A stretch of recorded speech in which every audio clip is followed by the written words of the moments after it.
Okay, so Sean, we're in the garage. There's a We're couple in one of of the things. garages. One of the garages. We're going to see garage number 2 next. Correct. Which is the toy garage. The toy garage, which is down below this garage. Yeah, if you've never lived on a lake, you don't understand why a toy garage is important. Exactly. That's right. Okay, so in this garage, this is an insulated garage. Correct. First of all, the first thing I think about is this is an island park. Yes. Cold. Very cold in the wintertime. So this is ready for a heater. Yes, so we have a gas heater that will be going in that corner. They help keep keep the garage at about 45, 50 degrees. You don't need to have it 70 degrees for you're not living out here. Right. You just want it to kind of melt the snow off your car, the mud, all that fun stuff. Yes, because if you come out here and you have to scrape your windows in your garage, nobody wants that. Yeah, nobody wants that. So if let's say you're not ready for a heater in your garage, Yep. should you again pre-wire? Should you do something in case? Yes, so I would definitely wire up for, or depends on what you're doing. If you're doing a gas heater or an electric heater. Can it do both?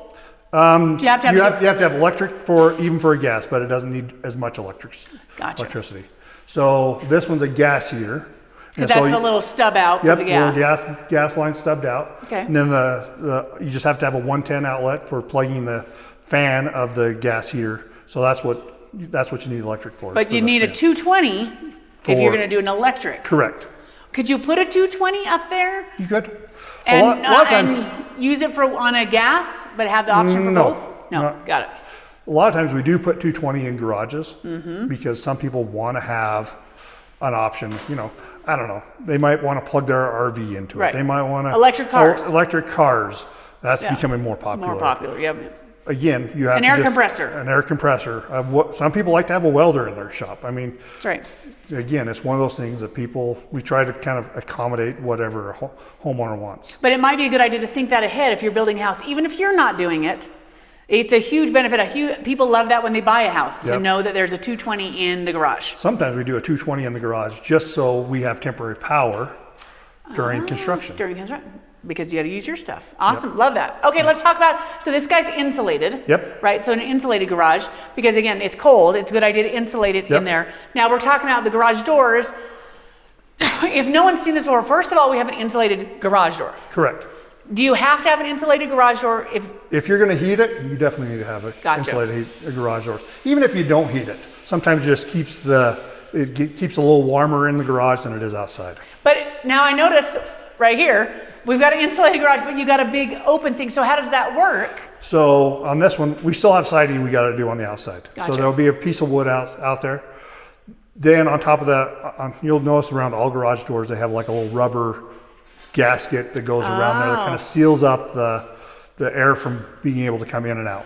Gotcha. So this is normal. You're expecting that's even an insulated. Yep. And then you just put a little something to. Yeah. Again, it's not a perfect system. Right. Right. You're not stopping all the heat from transferring out, but you're keeping the majority of it in. Gotcha. That's why you have a huge opening. That's why you do the insulated doors, because it's such a wide opening. You want to have something that has some insulation in it to keep the heat in. Yeah. Again, but just realize that it's not a perfect system, so we do the very best we can. Makes sense. So now this is a side mount. What would you call it? This is the garage door opener. Yeah, so you can do it either way. You can have a garage door like conventional that has the motor back here between the rails, or this one's a side mount.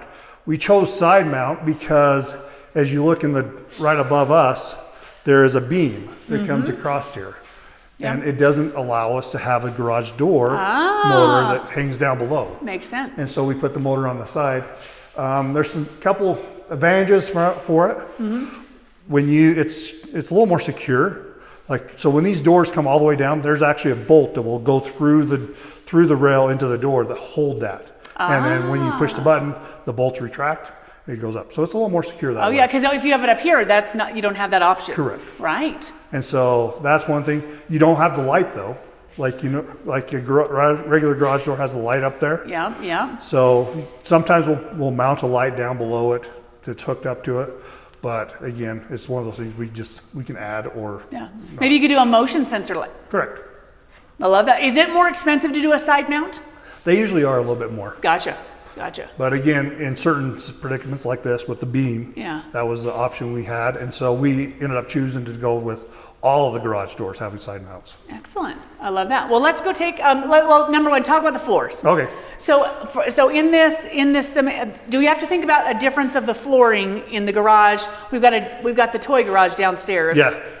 What's going on with the flooring? So right directly below us is another garage. And so you have to have something that's able to support the weight of cars sitting on top of this. Yeah. And so they have what they call hollow core slabs that go in here. And so we have a company, when we did the foundation, we actually had to make a ledge along the foundation for these slabs to sit in. Oh. And so they sit on the foundation themselves, but they're just, they're 3 feet wide slabs.